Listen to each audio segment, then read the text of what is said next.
panibagong karangalan na naman ang nakamit ng Pilipinas dahil sa nakuhang parangal ng Philippine Karate Do League. El Tigre Pilipinas na naganap na 10th World Shitoryu Karate Federation International Championship sa Indonesia. Para naman sa detalyeng ito, tungkol sa mga parangal na mga kasama natin sa studio, ang VP ng Administration ng Philippine Karate Do League na si Engineer S.L. Bono Aquino and VP for Technical Affairs ng Philippine Karate Do League na si Sensei Jonas Raginil at nag-uwi ng medalya sa Jakarta International Karate Festival at 10th World Shitoryu Karate Do International Championship na sina Senpai Kiai Daniel Aquino at Senpai Roxanne Sioco. Good morning and welcome po sa Rise and Shine, Pilipinas. Ayan, Engineer SL and Sir Jonas, ano po yung inyong mga pinagdaan ng paghahanda para sa 10th World Shitoryu Karate Federation International Championship? Okay, so good morning po sa ating mga manonood. Medyo mahirap yung aming pinagdaan ng paghahanda kasi nga is World Championship ang aming lalahukan.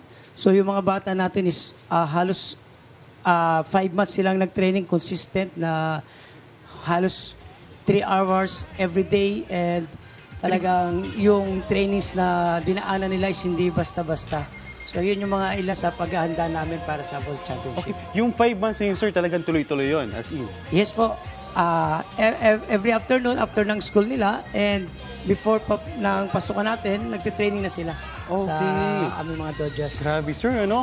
So, ito naman po, kay Engineer S, naman po, maaari niyo po bang ibahagi ang ibang detalye tungkol sa medalyang napanalunan ng PKL El Tigre Pilipinas sa nasabing kompetisyon?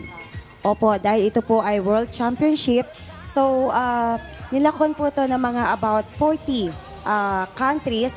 And marami po naman tayo nakuha na medalya. We have 2 gold medals, 5 silver medals, and 10 bronze medals. Kasi nga po, as early as last year, may na tayong invitation for the tournament. Kaya napagprepahan talaga na mabuti ang ano. And aside nga dun sa trainings na ginawa, meron kasi ang PKLL kasi is marami kaming mga tournaments na ginagawa. So, isa sa mga trainings nila is uma-attend. Sumasali sa mga tournaments sa Bataan, sa Norte, sa NCR, and even sa Southern Tagalog. Last nga is sa Naga, Bicol. So, isa yon sa mga naging trainings nila. Okay po, kung baga engineer, ginagamit na po nilang way yon para mas ma-enhance po nila dito pa lang sa Pilipinas, no? So, pag dumating sa ibang bansa, they will be ready na talaga po. Actually, before pa rin itong World Shitoryu, umattend din kami ng International Karate Festival on that Jakarta din, and we got 26 medals. Wow, so in preparation na rin siya for this World Shitoryu Karate Do Federation Championship. Okay, engineer talaga nakaka-proud, maging Pilipino po. Yes po, hindi po tayo nalalayo yung ating mga Karate Do techniques sa ibang bansa kasi yung mga kasali rin dito is mga national team players ng ibang other countries like Japan, US, Malaysia, Chinese Taipei, Indonesia, Belarus, Canada, and other countries pa po worldwide. Wow, okay. Thank you so much po, Engineer. Sige, dako naman tayo dito kay Kiai and Roxanne. Kiai, ano yung nararamdaman mo o ano sa pakiramdam ang pagiging bahagi ng PKL El Tigre Pilipinas at ang pagkapanalo ng medalya sa Jakarta International Karate Festival at 10th World Shitoryu Karate Federation International Championship? Ano ba ang mga award na nakuha niyo dito? So, yun po. Very thankful po ako kay Shian Dennis Aquino and sa PKL El Tigre Filipinas family po kasi sobrang pong opportunity yung binigay po sa amin kasi hindi po biro na makalaro po sa ibang bansa tsaka sa parents ko po for supporting me financially.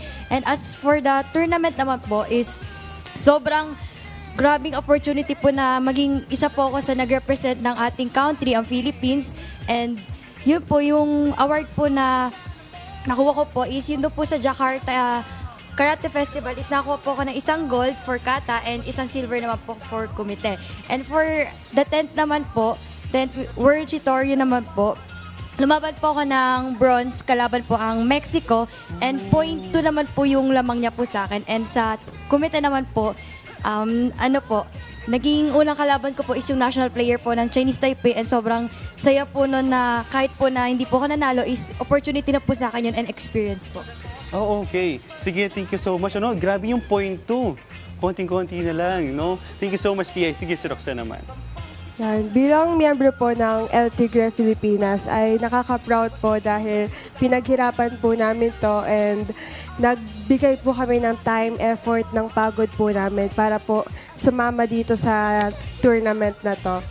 And ang napanalunan ko po ay isang gold sa kata sa Jakarta International Festival and bronze sa kumite. While nakakuha rin po ako ng silver sa World Karate Federation. Wow, thank you so much, Roxanne Inkiay. No, grabe, sobrang nakaka-proud maging Pilipino. Grabe yung feeling na lalaban ka sa ibang bansa, then Pilipinas yung dala-dala mo, di ba? Ayun. So, at syempre, bago naman matapos ang pag-uusap natin, ay gusto naming makita ang inyong karate winning skills. Pwede niyo po ba kami bigyan ng demo? Okay.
I see the staring and there's nothing else to do.